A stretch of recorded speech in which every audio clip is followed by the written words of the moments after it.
ഒരു 2 ടയർ കേക്കും 3 ടയർ കേക്കും ഒക്കെ സാധാരണ ഓർഡർ വരുമ്പോഴേ എനിക്കുണ്ടാകുന്ന ആ ഒരു ടെൻഷനൊന്നും ഈ കേക്കൊന്നും ഇപ്പോൾ എനിക്കില്ലായിരുന്നു കേട്ടോ.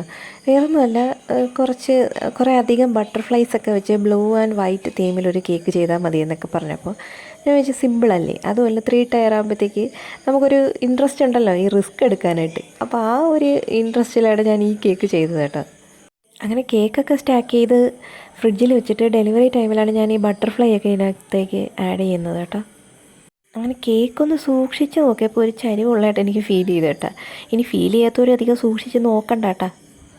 അങ്ങനെ നമ്മളെ ബ്ലൂ കളർ കേക്ക് ബട്ടർഫ്ലൈ ഒക്കെ വെച്ചിട്ട് സെറ്റ് ചെയ്തെടുത്തപ്പോൾ ആ ഒരു ഫീലൊന്ന് മാറി കിട്ടി ഇല്ലേ? അങ്ങനെയല്ലേ? നിങ്ങൾക്കും അങ്ങനെ തോന്നുന്നില്ലേ?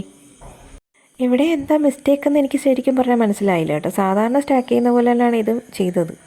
കപ്പ് കേക്കിലും കുറച്ച് ബട്ടർഫ്ലൈസ് ഒക്കെ വെച്ചിട്ട് ലുക്ക് ഒന്ന് സെറ്റ് ചെയ്തെടുത്തിട്ടുണ്ട് കേട്ടോ. അപ്പോൾ ഈ ഒരു കേക്ക് ഇഷ്ടമായെങ്കിൽ എല്ലാവരും ഒന്ന് ലൈക്ക് ചെയ്ത് ഷെയർ ചെയ്ത് സപ്പോർട്ട് ചെയ്യണം കേട്ടോ. പുതിയൊരു വീഡിയോ ആയിട്ട് വീണ്ടും വരാം. Okay, ta-ta, by.